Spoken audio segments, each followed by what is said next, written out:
Salut à tous, vous êtes sur Campus Chanel. Bienvenue dans cet oral at home avec l'ENSTA Paris aujourd'hui. Pendant 45 minutes de chat décomplexé, nous allons répondre à vos questions concernant leur programme ingénieur. J'accueille donc pour cela Thomas Loiseleux, le directeur du cycle ingénieur et du projet de formation par apprentissage de l'ENSTA Paris. Bonjour Thomas. Bonjour Eve. Et vous êtes accompagné d'une étudiante, Sixtine Watrigan, présidente également du BDE. Bonjour Sixtine. Voilà. Bonjour. Alors, bienvenue à tous les deux. Merci d'être avec nous et merci à vous de nous suivre derrière votre écran. Dans un instant, place aux questions, mais tout de suite, place au pitch.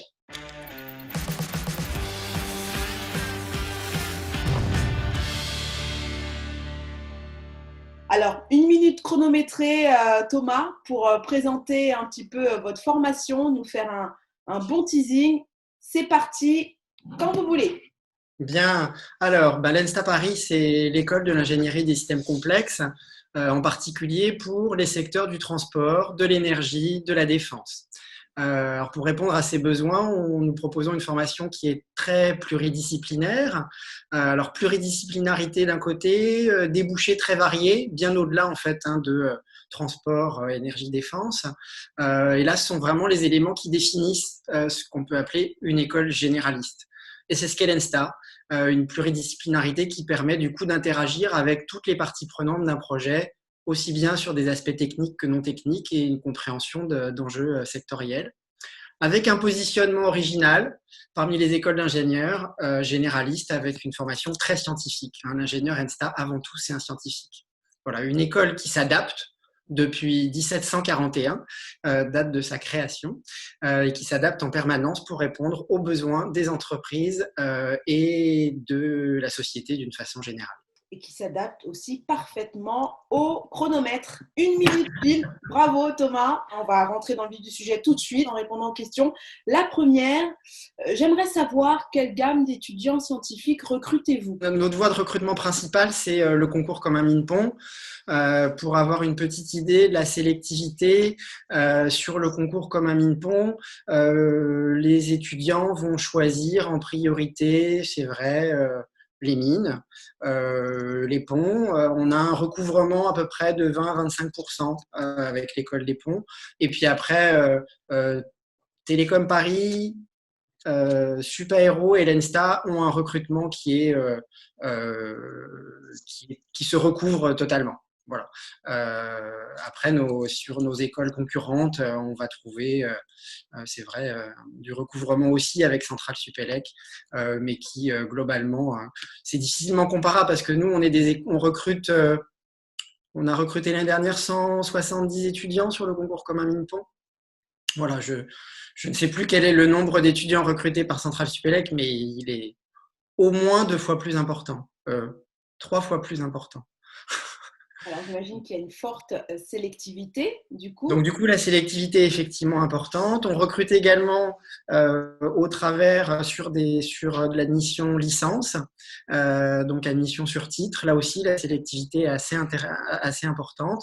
On recrute au travers d'une banque qui est GEI Univ, que les candidats connaissent bien. Et depuis l'année dernière, nous recrutons également des DUT pour notre cursus par apprentissage, qui conduit au même diplôme que sous statut étudiant. Alors Sixtine, par quelle voie de recrutement toi tu es passée et surtout pourquoi tu as choisi cette école-là plutôt qu'une autre? Alors moi, j'étais en classe prépa, j'étais en PSI, donc je suis arrivée par le concours MINPON. Et pourquoi j'ai choisi l'ENSTA? Pour plusieurs raisons.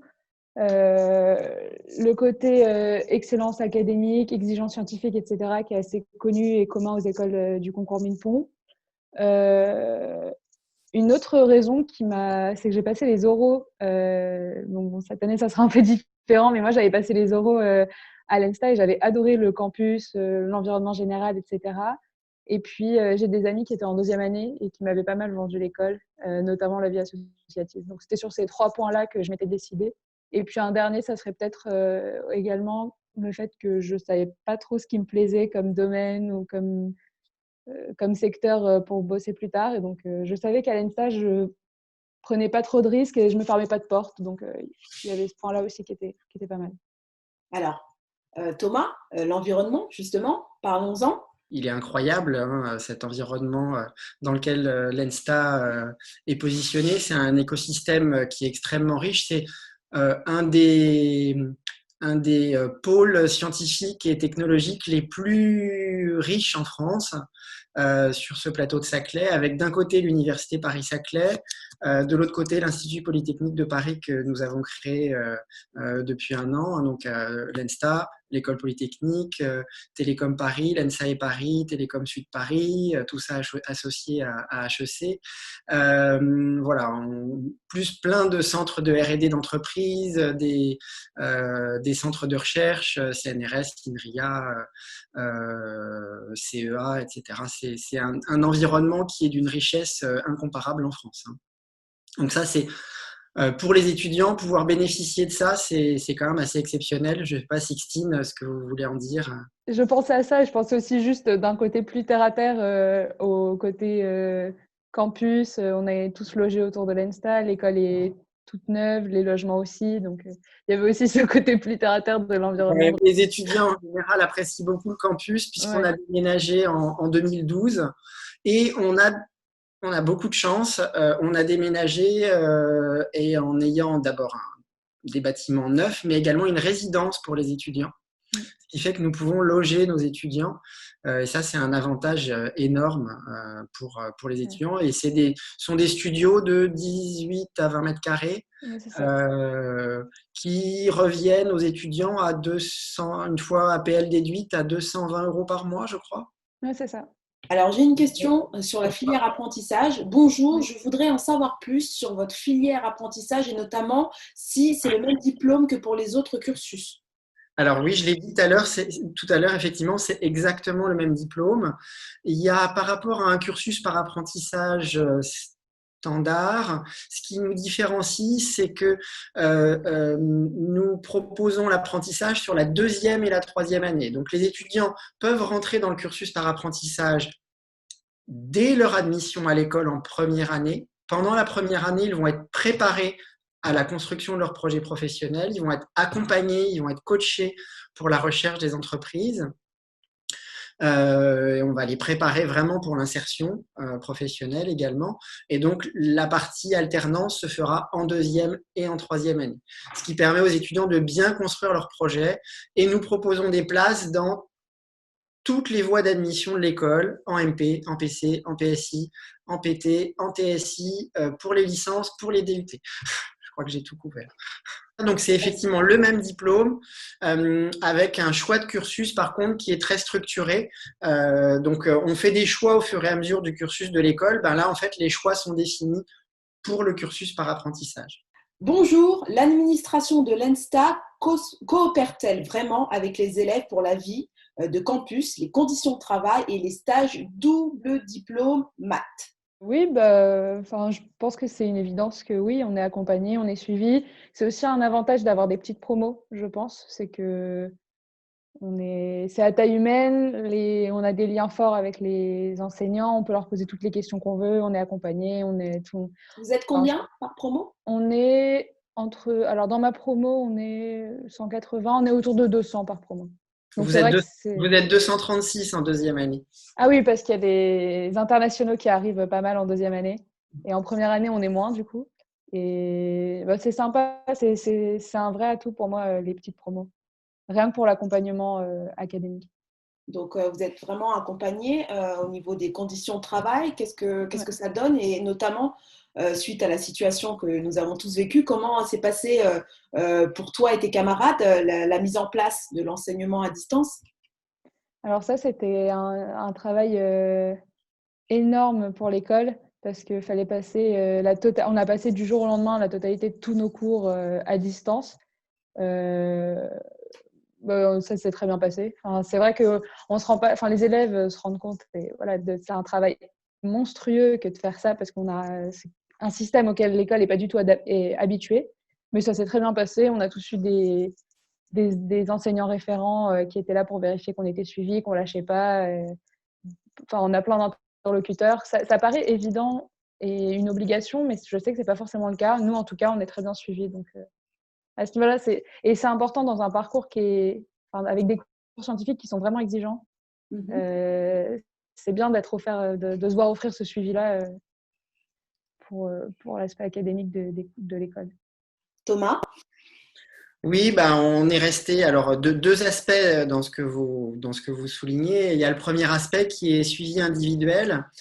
C'est vrai que l'école a une tradition de petites promos d'école familiale. Donc c'est vrai qu'on a tendance à suivre les étudiants de près. Là, on l'a renforcé avec la période Covid-19 parce que en fait, on voulait être sûr que tous les étudiants, qu'aucun étudiant ne perdait pied.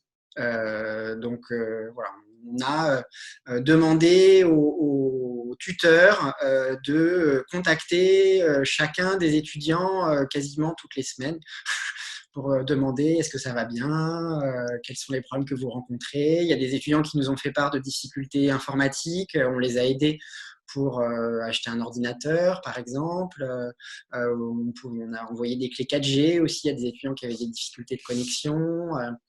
Voilà, on a essayé d'aider les étudiants et plus spécifiquement sur le transfert des enseignements en fait, du jour au lendemain. On a passé effectivement tous les enseignements à distance avec une norme d'enseignement pour essayer de guider les enseignants pour qu'ils ne se perdent pas trop dans les modalités pédagogiques et pour essayer du coup d'avoir un standard. Et là, à la fin de l'année, on aura basculé plus de 1300 séances de cours en distanciel. Parfait. Donc, en fait, vous aviez les outils déjà pour que l'enseignement… Voilà, à partir de début mars, en fait, on s'est mis en ordre de bataille pour prévoir ça. Donc, on a commencé à s'organiser, à se former et à former les enseignants. Et voilà, donc du jour au lendemain, effectivement, les étudiants ne suivaient plus les cours en amphi, mais derrière un écran. Et certains disent qu'on a même eu des étudiants nous disant « Ah, mais finalement, c'est mieux ». Comme ils étaient très suivis, et que le cursus, c'est vrai, notre cursus est scientifiquement très exigeant, il est très conceptuel. En fait, finalement, d'être très suivi, ça les aidait. Alors, ça tombe bien que vous parliez de suivi comme ça et d'accompagnement très personnalisé des enseignants notamment, puisqu'il y a une étudiante qui veut savoir quelle est concrètement la méthodologie de vos enseignants-chercheurs. Alors, on en a plusieurs. Alors, ça dépend si c'est la méthodologie pendant Covid ou pendant la période distancielle ou la méthodologie classique, sachant que on va tirer des expériences de cette période en distanciel. Mais le format standard à l'école pour le moment, c'est par demi-journée. Donc, un cours, c'est en général un amphi d'1 heure suivi d'un TD de 2 heures. Donc, et quand je dis un TD, c'est un groupe de 20 étudiants.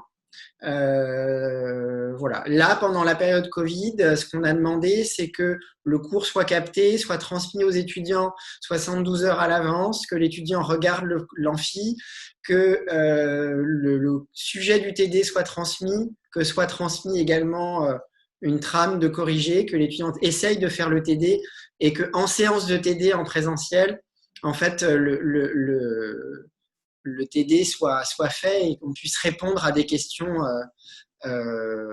vraiment sur lesquelles il y avait blocage. Et pendant l'amphi en direct, c'était plutôt du question-réponse et aborder des points un petit peu délicats. Voilà pour les méthodes pédagogiques classiques.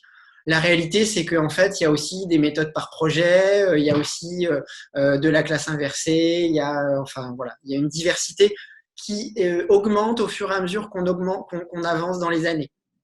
C'est vrai que la première année est assez classique. Sixtine, est-ce que tu peux nous en dire plus un petit peu sur les cours ? Et qu'est-ce que tu aimes dans la pédagogie de tes enseignants ?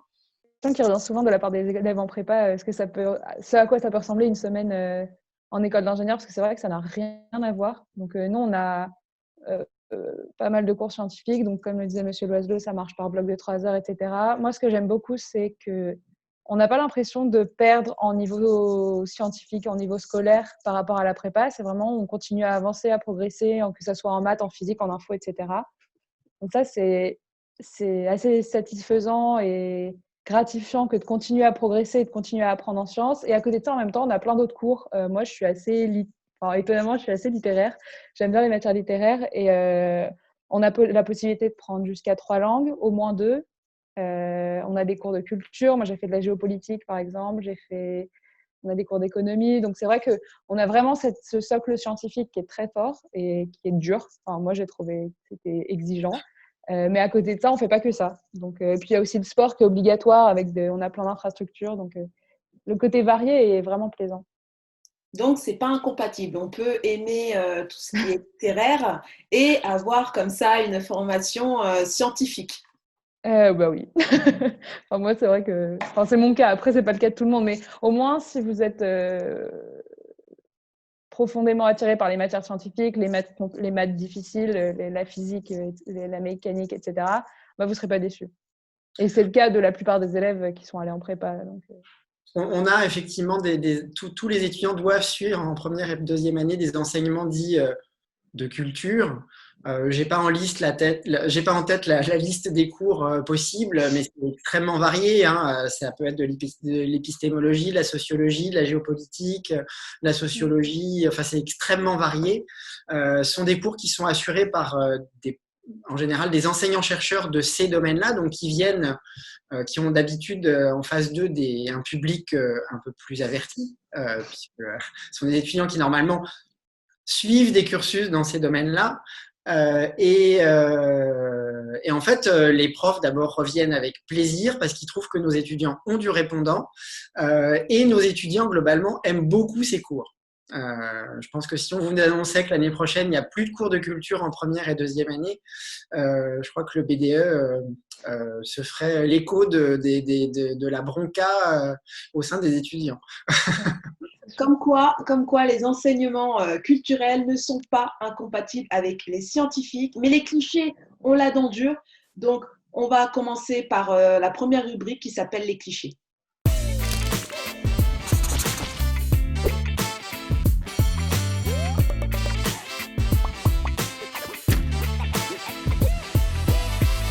Alors, Thomas, Sixtine, est-ce que vous avez un cliché là à nous annoncer et à le détruire surtout pour toujours? Alors, un cliché, un classique. On vient d'en traiter un là, donc on va pas le retraiter. Je sais pas, une école d'ingénieurs, c'est pas fait pour les filles. Ça tombe bien avec Sixtine. Sixtine est la preuve vivante que non. Voilà. Et ce n'est pas la seule fille de toute l'école. Il y a à peu près à l'ENSTA 30% de filles, ce qui est un taux. Énorme. Voilà, c'est un taux élevé compte tenu du positionnement de l'école. Hein. On oriente nos étudiants, enfin les choix des étudiants, c'est la mécanique, les sciences et technologies de l'information, de la physique, l'ingénierie mathématique. Enfin, c'est pas naturellement forcément plus orienté vers les garçons que les filles, mais donc on traite vraiment tous les domaines et les filles viennent beaucoup à l'école. Alors c'est aussi un peu un cercle vertueux, c'est-à-dire que plus il y a de filles, et plus les filles pensent que c'est intéressant de venir parce qu'elles vont retrouver une communauté. Mais c'est le positionnement généraliste, je crois, qui attire. C'est parce que du coup, il y a plein de portes qui restent ouvertes. Nos concurrents directs sont Télécom et Supaéro. Et globalement, les filles sont également intéressées par l'aéronautique et le numérique. Mais il y a peut-être moins de geeks et moins de fanas aéros qui savent de base que de toute façon, c'est ça qu'elles veulent faire. Non, vous n'êtes pas d'accord, Sixtine? Alors, Sixtine, tu peux rebondir. Sur les raisons pour lesquelles il y a plus de filles à l'ENSTA? Oui. Moi, je pense que je pense que c'est le côté généraliste, mais enfin, je sais pas en fait. Tu confirmes en tout cas que Ah oui, bien sûr, mais on est d'ailleurs, enfin, les chiffres parlent d'eux-mêmes parce que il y a une grosse proportion de filles qui n'existent pas forcément en école d'ingénieur. Après, pourquoi, je sais pas trop. On voit que nos écoles Ouais. concurrentes directes, elles pâtissent plutôt fortement. C'est peut-être parce que les filles le savent et donc c'est devenu un peu une tradition, je sais pas. En tout cas, on est très bien accueillis. Parfait. Est-ce que tu as un autre petit cliché Alors là, Moi, je peux euh, t'aider si tu veux. ouais, Le cliché un peu classique hein, ouais. de l'élève scientifique, ingénieur, c'est voilà, l'élève ingénieur, c'est plus un geek qu'un étudiant un peu épanoui personnellement. Oh bah pas du tout, mais ça c'est Ah, dans la plupart des écoles, je pense, mais ça se vérifie particulièrement à l'ENSTA. Je pense à nouveau, c'est parce que on est il y a une ambiance vraiment de famille, d'accompagnement, on se connaît tous, même entre promos, on est assez proches. Il y a énormément d'associations qui sont, et ça je pense c'est important de le dire, qui sont pas du tout sélectives. Donc il n'y a pas cet esprit de compétition pour rentrer dans une association, quoi que ce soit. Si on veut faire quelque chose, bah, on le fait, on peut progresser, on est bienvenu dans n'importe quelle association. Et on s'ennuie pas. On est vachement occupé et c'est vrai, c'est sympa. il Enfin, y en a très- prépa aussi, on était vachement occupés, mais par des choses plus scolaires. On a justement, évidemment une diversité de profils hein, à l'école, mais Mm. on n'a pas trop ce profil du fort en thème. Voilà, on l'a hein, évidemment, mais d'abord, ils ont un peu grandi, ils sortent pas tout juste de terminale, ils ont un petit peu mûri, même si la prépa, c'est quand même 2 années qui voilà, sont un petit peu dures, où il faut plutôt baisser la tête et oublier beaucoup de choses dans sa vie extra-scolaire. Mais globalement, on a des étudiants qui s'intéressent à plein de choses et qui ont beaucoup de curiosité et beaucoup d'appétit. Et je pense que c'est une des c'est voilà, un des intérêts de travailler avec ces étudiants-là aussi, c'est que voilà, ils ont de l'appétit, ils ont des envies et puis ils ont beaucoup de potentiel. et c'est ce dont on va parler tout de suite. La question d'après, c'est votre positionnement scientifique se traduit par quels enseignements, justement, dans votre programme? Alors, c'est des enseignements, c'est un cursus très solide en maths, en en mécanique, en sciences et technologies de l'information, avec une. Alors, ça, c'est le tronc commun de première année. En deuxième année, les étudiants vont pouvoir choisir une de ces trois voies. Et pour info, par exemple, la deuxième année, les étudiants qui vont choisir la majeure mathématiques peuvent s'inscrire, enfin, sert de support pour le M1, la première année du master de mathématiques appliquées de l'Université Paris-Saclay. Pour entrer dans un M1, il faut une licence. Donc, ça veut dire que, en fait, à l'issue de la première année du cycle d'ingénieur, nos étudiants ont le niveau d'une licence de maths. En deuxième année, nos enseignements de mécanique, jusque maintenant, alors maintenant on se sépare de l'Université Paris-Saclay, en tout cas pas sur les maths, mais sur d'autres, notamment sur la mécanique, mais servaient de support pour la deuxième année de master de mécanique de l'Université Paris-Saclay. Et donc, en fait, nos étudiants, à la fin de la première année, ont aussi un niveau en mécanique qui est très avancé. Et en sciences et technologies de l'information, on va couvrir un bagage vraiment assez divers qui permet de poursuivre sans problème dans des cursus extrêmement exigeants dans les domaines des STIC, dans le domaine du numérique. Donc voilà, c'est vraiment un cursus où en sciences, on va vraiment pousser les étudiants et typiquement le bagage enfin la prépa pour nous, elle n'a pas que pour objectif de sélectionner les étudiants. On, on s'appuie pleinement sur le bagage de prépa. Ah oui, oui. Non, c'est ce que je disais, c'est gratifiant de voir que tout ce qu'on a fait avant ne sert pas à rien. Enfin, non, mais c'est vrai que bon, quand on est en prépa, on sait pas trop. Enfin, moi, c'était mon cas en tout cas. Je voyais pas trop le bout du tunnel et je voyais pas trop à quoi ça allait me mener tout ça. Et bah, je l'ai énormément réutilisé Et donc, je le disais tout à l'heure, c'est ce qui fait la spécificité après. de l'école, hein, ce positionnement scientifique fortement affirmé, qui fait qu'on a quand même 22% de nos étudiants diplômés du cycle ingénieur qui poursuivent en thèse. Donc, et qui poursuivent en thèse, ça peut être des thèses très académiques, comme des thèses très appliquées en lien avec des problématiques industrielles. On a toute la palette qui existe. J'imagine qu'il y en a aussi beaucoup qui sont en stage. J'ai une question là-dessus où un étudiant vous demande quel stage, quel type de stage font vos élèves? Est-ce que ce sont des stages de recherche et notamment si une césure est possible?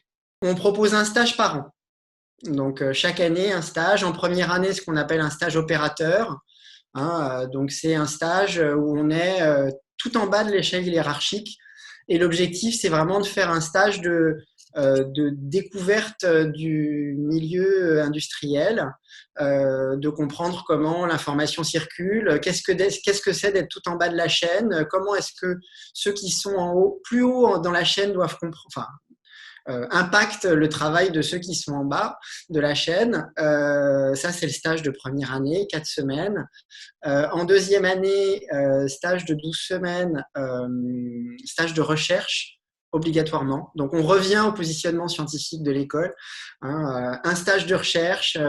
95% des étudiants qui sont issus de la première année le font à l'international. Et en troisième année, donc un projet de fin d'études qui est 5 ou 6 mois comme ingénieur débutant en entreprise ou alors en laboratoire de recherche pour ceux qui voudraient poursuivre par une thèse académique. Et pour finir, la césure entre la deuxième et la troisième année, oui, elle est possible. On a à peu près 40% des étudiants d'une promo, en fait, qui, issus de, oui, 40% qui fait une césure. Alors maintenant, je peux laisser Céline parler de son expérience de stage opérateur et ce qu'elle est en train de faire pour le stage de recherche. Donc, il y a une année un peu particulière pour les stages de recherche cette année. En stage opérateur, moi, j'avais fait un stage ouvrier vraiment hyper classique. J'étais à la chaîne. Ça, c'était très, très dur et très instructif. Voilà. Mais ça vaut le coup de le faire parce que, bon, on se rend compte qu'il y a des travaux qui sont, enfin, il y a des métiers qui sont vraiment durs et donc, pour le coup, ça permet vraiment de mûrir. Et ensuite, donc pour le stage en deuxième année, c'est en ce moment là pour moi. Moi, je suis en stage de recherche. Bon, du coup, j'aurais dû le faire à l'étranger, mais ça s'est vu compromis. Donc, je le fais en télétravail depuis chez moi et je fais de la recherche en cybersécurité. Et en même temps, je cherche un stage de césure pour l'année prochaine. Donc, j'aimerais bien faire 6 mois en France et ensuite 6 mois de césure à l'étranger. Donc, déjà, je cherche un stage en France là et voilà. Et puis voilà. Ça va, ça n'a pas été dur de trouver? Tu as pu être accompagnée dans ta Pour le recherche? stage de recherche, Oui. stage de recherche, du coup, j'en avais déjà un avant le confinement, mais qui était en Californie. Donc, je pouvais pas, il fallait absolument que je sois sur place pour le faire, donc j'ai dû l'annuler.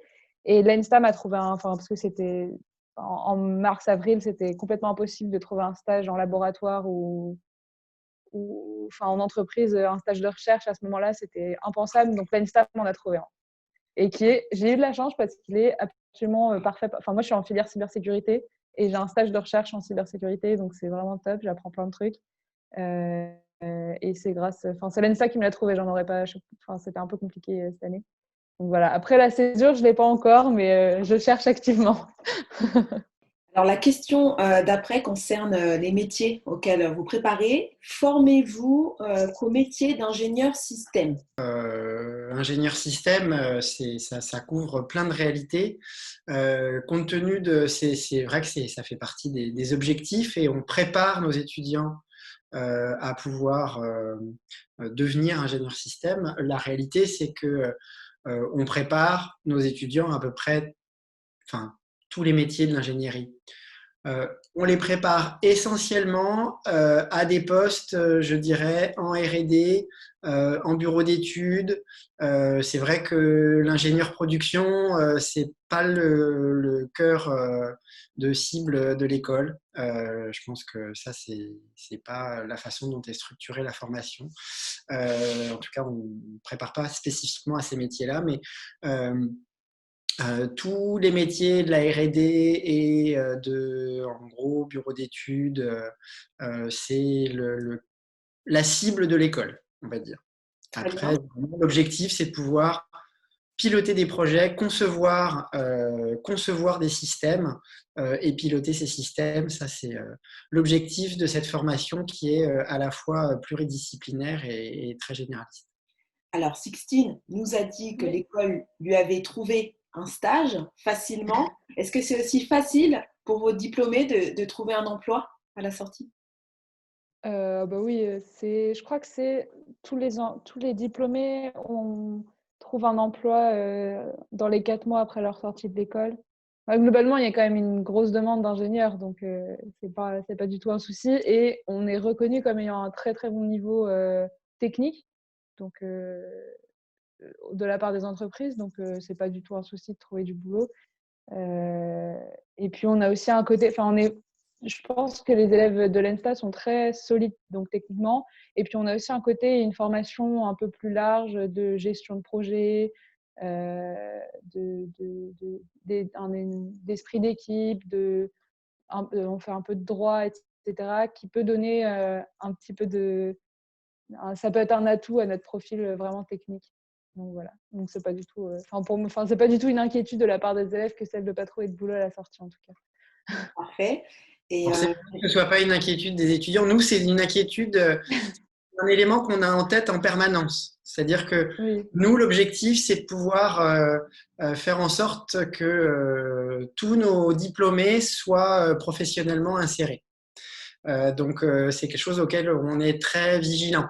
Alors peut-être que ça explique la raison pour laquelle on a un taux de placement qui est extrêmement élevé. Je crois qu'effectivement, hein, le taux de placement à 3 mois était de 97%, avec des salaires qui sont également parmi les plus ouais, élevés dans les écoles d'ingénieurs. Et donc, voilà, les entreprises apprécient et reconnaissent la qualité du diplôme ENSTA. alors en parlant d'entreprise, qu'en est-il de l'intrapreneuriat au sein de votre formation? En fait, dès la première année, on forme à l'innovation pour l'entrepreneuriat et l'intrapreneuriat. Donc, on a une formation qui est pour tous, qui se décline après un peu plus par choix en deuxième année et encore plus par choix en troisième année, puisqu'en troisième année, en fait, les étudiants doivent choisir un parcours de spécialisation qui définit en gros le domaine métier vers lequel ils veulent s'orienter, le secteur ou le domaine d'activité, et puis un profil. Typiquement, on peut choisir mobilité intelligente et ingénierie du véhicule, ou intelligence artificielle, ou sciences des données. Voilà, ça va être le parcours. Puis il y a un profil, il y a 3 profils. Il y a un profil très amont qui est recherche et innovation. Donc on revient au positionnement scientifique et technique. On a un profil ingénierie et conception, le cœur de l'ingénierie. Et puis on a un profil entrepreneuriat et intrapreneuriat. Voilà, donc, et donc on a beaucoup d'étudiants qui s'orientent vers ça, et même pour des étudiants qui auraient envie, qui ont déjà un projet de création d'entreprise, ceux-là, ils peuvent choisir un parcours création d'entreprise, c'est-à-dire que là, on va faire un parcours complètement aménagé pour eux, pour que à la sortie de l'école, en fait, ils puissent créer leur entreprise. La science et l'innovation au cœur, si j'ai bien compris, de l'ENSTA Paris, mais c'est aussi au Exactement. cœur de l'histoire des 3 personnalités que j'ai choisies pour le Qui suis-je?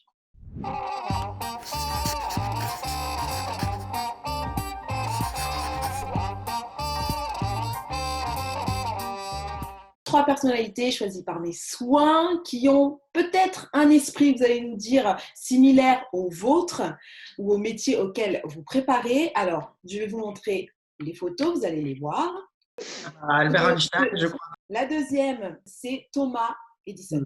Voilà, l'inventeur scientifique et industriel américain, fondateur de plein de choses, entre autres, et de General Electric, l'une des premières puissances industrielles mondiales. Et puis, la troisième personnalité, c'est May Carol Jemison, ingénieure américaine, scientifique, forcément, médecin et astronaute.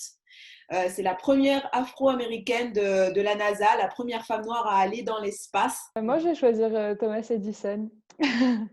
Bon, après, toute proportion gardée, hein, je me prends pas pour Edison. Oui, moi je dirais que Thomas Edison, effectivement, c'est un très bon choix. Albert Einstein, ça serait quand même très, très prétentieux.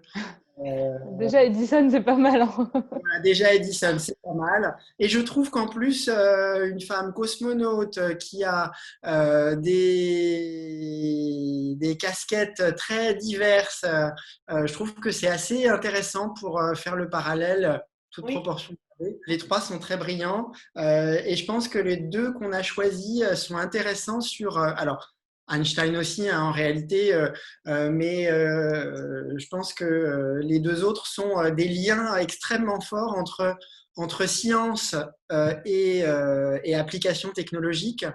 Et donc, ils sont enfin, des exemples extrêmement intéressants de ce qu'est l'innovation.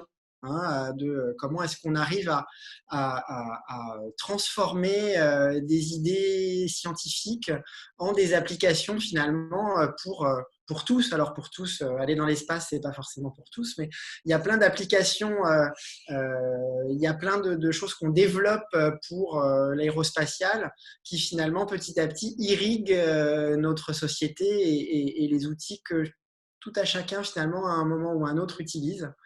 Donc je trouve que ce sont de beaux exemples, en plus avec euh, des, des qualités très diverses et pas juste le scientifique voilà, qui, certes, pour creuser son sillon, a nécessairement une connaissance extrêmement diversifiée et aussi des enjeux économiques et stratégiques, mais qui en plus s'intéresse à des problématiques très, enfin, de tout le monde. on repasse aux questions parce que ce chat touche bientôt à sa fin.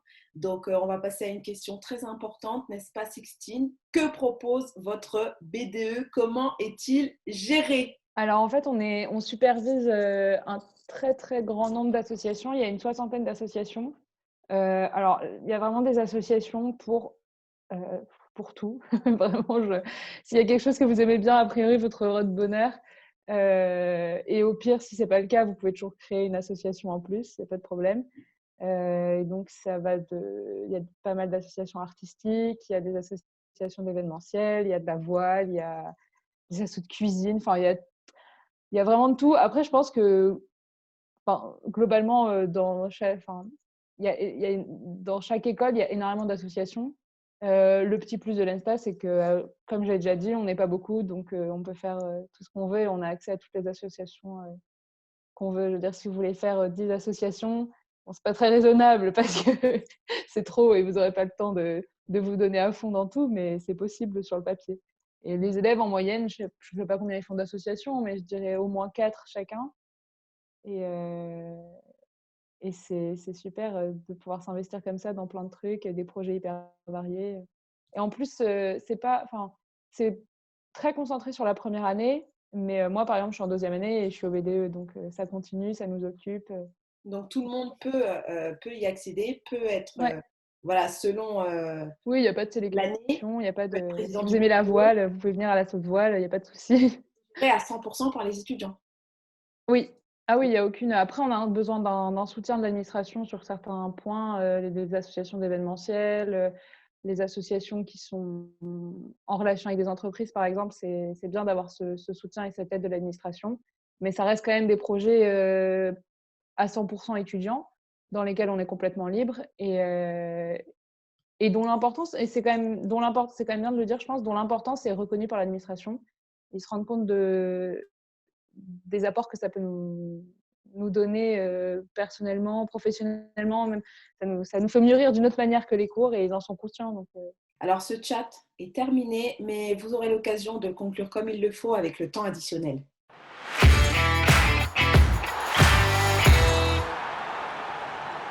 Alors, Sixtine, on va commencer par toi. Quelques mots pour ok. terminer, et puis on va laisser la parole à Thomas. Je sais qu'il y a des évolutions de cursus chaque année, et peut-être qu'on pourrait en parler pour vos prochains candidats.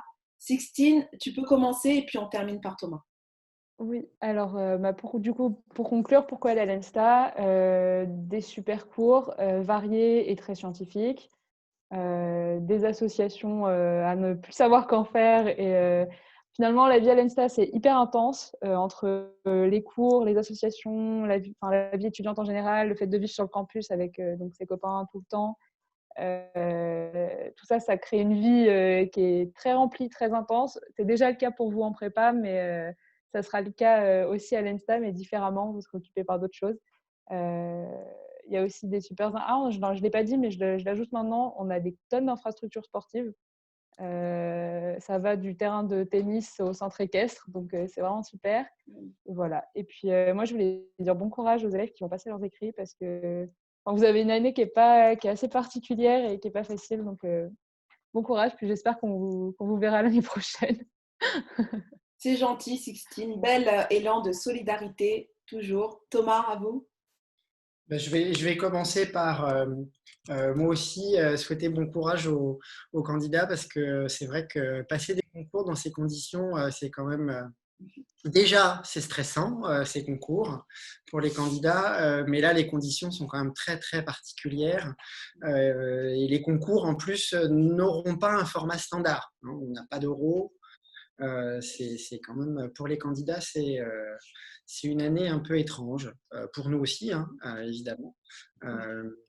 Voilà, alors, moi j'aimerais finir avec quelques mots-clés pour définir l'école. Alors, Sixtine, il ne faut pas hésiter à en rajouter ou à me contredire. Okay. Mais je dirais bien, comme positionnement de l'école, science, innovation, internationale, parce que l'international, c'est un élément important. Ouverture d'esprit et partenariat, puisqu'on a quand même beaucoup de partenariats, on n'en a pas parlé, mais que ce soit à l'international, mais aussi en France, que ce soit pour construire des programmes ou des doubles diplômes. Hein. On a des doubles diplômes en France avec HEC, on a des doubles diplômes avec l'IFP School, avec l'école navale, avec l'INSTN. Voilà, on a des partenariats avec des cursus communs avec l'école polytechnique, avec Télécom, avec l'ENSAE, avec l'INSTN. Voilà, des étudiants peuvent substituer leur année avec des écoles partenaires comme Supaéro, les ponts, Télécom, c'est les partenaires essentiels. Voilà, tout ça toujours dans le respect du positionnement de l'école, c'est-à-dire un positionnement scientifique et technique, c'est quelque chose auquel on tient. Ça, c'est quelque chose qui est important. Une ouverture vers des secteurs extrêmement variés, un accompagnement individualisé des étudiants. Je pense que ça, c'est un élément également qui fait la force de l'école. Un cursus où les étudiants font des choix de façon graduelle, année après année, et sans quota. Je pense que ça, c'est un élément important. Nous n'avons pas de quota dans les différents choix de cursus de l'école. Voilà. Même si des fois, il faut pousser les murs pour faire pour pouvoir mener à bien les enseignements qu'on souhaite développer. Et une école qui s'adapte en permanence. Hein, je sais pas, on a créé à la demande des étudiants et aussi des entreprises, bien sûr, hein, des cursus en intelligence artificielle. On a créé des cursus sur la problématique de l'énergie durable. Voilà, et tout ça, on prend en compte à la fois les besoins des entreprises, mais également les demandes des étudiants qui remontent et qui nous aident à avancer pour être en adaptation permanente. Voilà. Très bien. Merci Thomas pour cette conclusion assez complète, je crois. Merci à tous les deux d'avoir répondu aux questions des internautes. Nous, on se retrouve très vite dans un nouveau numéro.